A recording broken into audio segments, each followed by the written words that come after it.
Here's what I'd do if I could start my plant journey over again. And boom.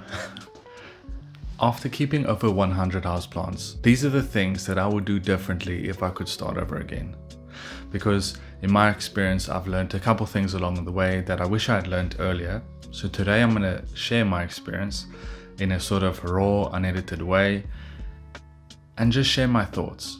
I must start by saying we all love plants so much. If you're watching this video, then you definitely love plants, because somebody who consumes plant content is definitely 100% in on the hobby.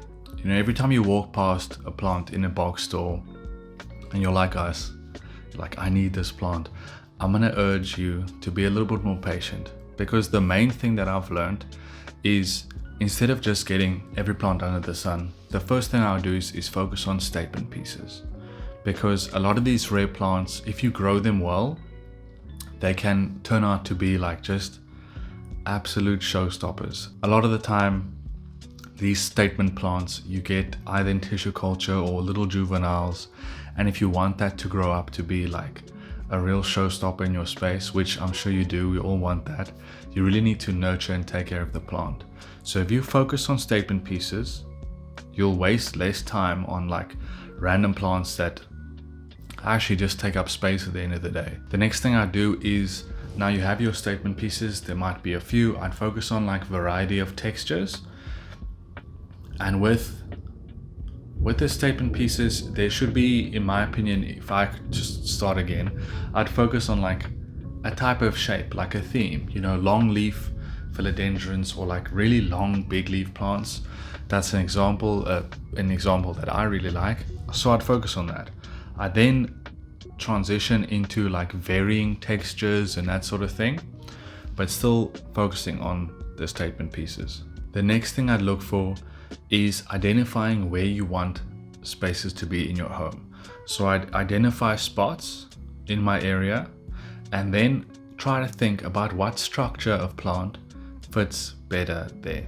So the reason why I mentioned long leaf, you know, plants in the beginning is because, let's take my shelf for example. Long leaf plants on a shelf, there's like really nothing better, because a lot of them, you know, if a leaf's like this big and it's hanging from a shelf, like how magical is that? And if you have, let's say, a spot in the corner, maybe there's a small type of tree that you want, or those sort of things. So I'm going to say, after the structure sort of statement pieces, pick out certain parts in your apartment that you're like, okay, I'm gonna do plants here, plants there. And then the next thing that I wish I did, because I've wasted a lot of money on this, is doing a cohesive like pots. So your planters, if I could just have a cohesive type of planter that I would just redo, let's say like they're all white pots or all like terracotta is quite cool. Like I said, if you're not patient and you just go out and you get anything underneath the sun, you're gonna have red pots, white pots, cream, and it's just like, it looks not well put together at the end of it.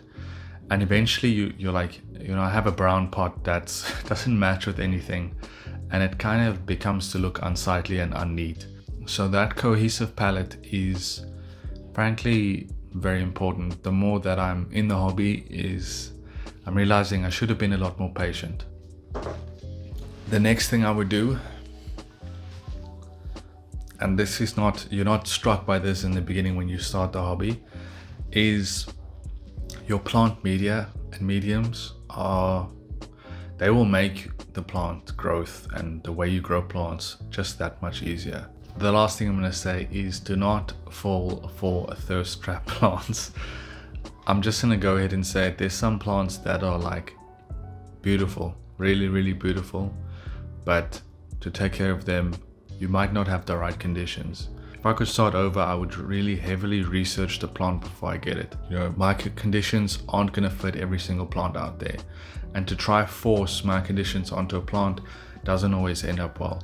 Do the research, see if the plant's going to work in your conditions, and if it does, and if it's a statement piece, and if it's cohesive and all those sort of things, then I would get it.